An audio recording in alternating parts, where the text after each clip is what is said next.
Hey, good morning, guys. I'm going to do a quick video. This is something that I've been wanting to do for a while, but I never had gotten around to it. And before we get into this, I want to apologize because I'm filming this by myself. Vicky's out of town still at her sister's, and they're having a great time. But I needed to get this video done, so I'm going to attempt to do it by myself. If it goes totally wrong, you guys will never see it. But anyway, so a while, you know, I get questions all the time about dust collection and different things. I've done some things on it, but I realized the other day that I had this little manifold that comes with the, I can't remember exactly where I got it. I think maybe it came with a DWP that I bought, but I just threw it on a shelf because I don't use dust collection, you know, in this instance at all. And I thought, well, that'll never fit anyway. But here's what I found out. I started playing around with it. I wanted to investigate it a little bit further, playing around with it, and it does actually fit on there. So I'm going to move the camera down a little bit and show you exactly how it fits on there. Hold on.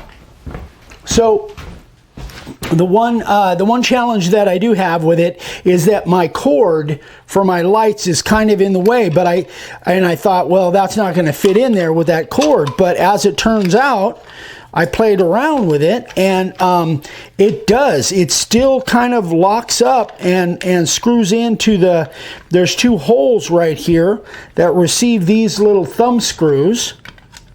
Let me see. Yep, that one's started. And then I'm hoping that comes out, guys. These little thumb screws just go right into pre-drilled and threaded holes. This one doesn't seem to want to start too well, but yeah, it's going now. So it takes a while to get these things to, I had this on there before. It takes a while to get them all screwed in, but I'm going to do that. Oh, wait a minute. There we go. That was a little bit better. This one doesn't seem to want to go in quite that easy. But so what I'm going to do is I'm going to see if this thing is actually going to work as far as pulling the sawdust out, hooking it up to a vacuum.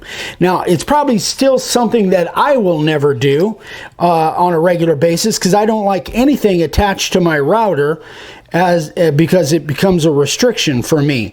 But here's the thing. If you decide to do this little manifold mounts up, but if you don't cut a hole in the back side, you won't be able to see anything because obviously you can't see anything through there.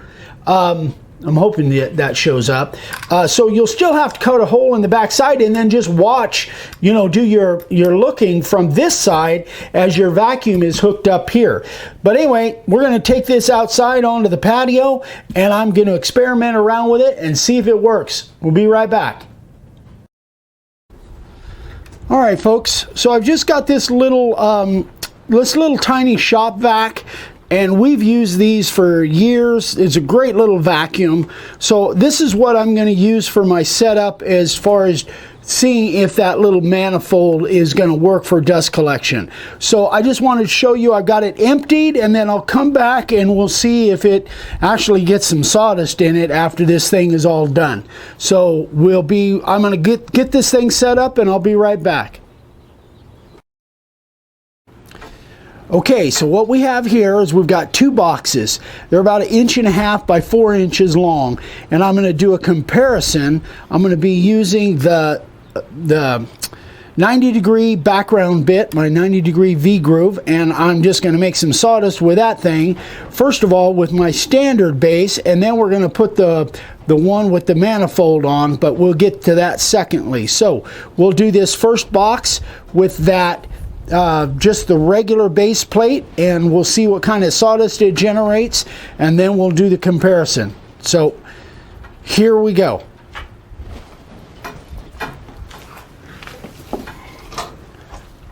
I'm hoping you guys can see that. Yeah, kinda. I'll kind of turn it this way a little bit so you can see it better. I'm just doing my standard background.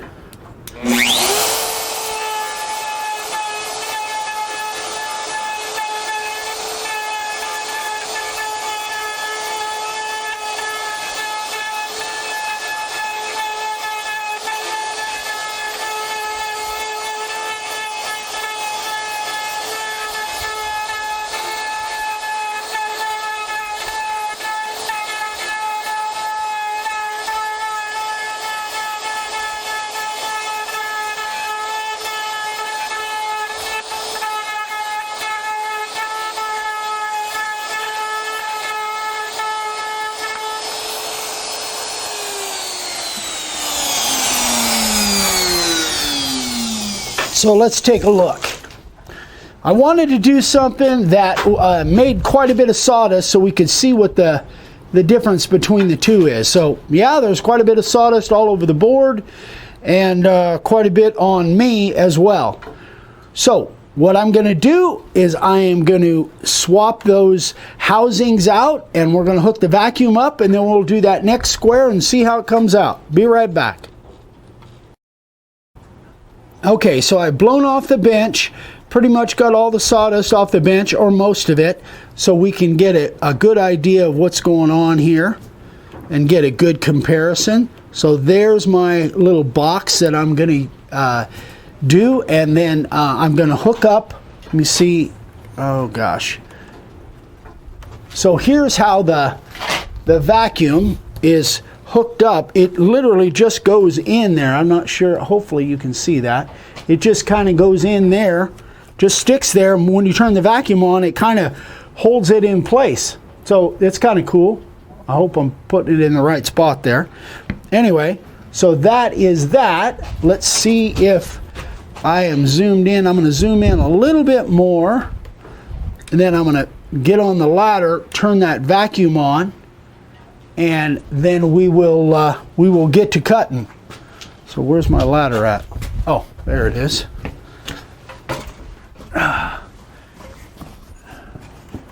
Here we go.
Well, I'll tell you what, guys, I am basically shocked.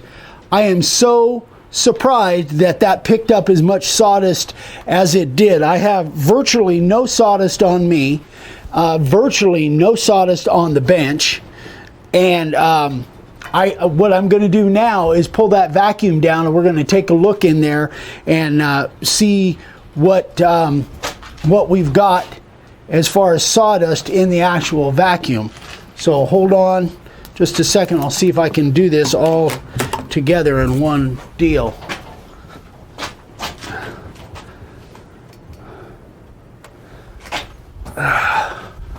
So I've just got it suspended with a bungee. Again, guys, this is just a temporary thing. If I was doing this, I would, for permanent, I would do it quite a bit different. So let's see if we got any sawdust in the vacuum. I'm pretty sure we do.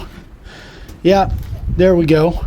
So there's not a ton of sawdust, but that was only a little tiny area. Gosh, I hope the video, or I hope the camera is on there. This is so hard to do by yourself. But yeah, there's some sawdust in there, definitely. And the main thing is there's like no sawdust on the bench. So we're going to go back inside, and I'm going to give you my impression of this whole thing. So we'll be right back. Well, folks, there it is. Again, I'm really surprised. I'm really shocked. If you guys are in an instance where you can use this, and you've got a 611, and I know a lot of you guys out there do, guys and gals, this might be something to think about if you can get used to the restriction on your router. For me, I've been carving for so many decades that I could definitely feel the restriction. It might be something that I can get used to, but honestly, I don't have to because I'm carving outside almost completely. So, but if you are carving inside and you have a 611 and you're fairly new at this, all this stuff, then maybe you can get used to the feel of having a hose and having that vacuum hooked up to your router. It might be worth checking out because it's not that big a deal to set it up. And especially if you're carving like in a back bedroom or you're carving in a basement where you really need some dust collection, it might be something to think about. So anyway, I hope this was helpful. It sure was a surprise to me. I just didn't think it would pick up that much sawdust, but kind of cool. So anyway, that's it, guys. Again, I hope this was helpful. If you have any questions, please email me, eric@makeawoodsign.com. Thanks so much for watching, and please give us a thumbs up, share this video, and give us some comments in the YouTube comment section. That really helps with the algorithm and helps people see our projects and our content. I don't know why I can't talk today. Anyway, I'm just so flustered that this thing worked the way it did. Anyway, guys, thanks so much. We love you. We'll see you on the next one. Bye-bye.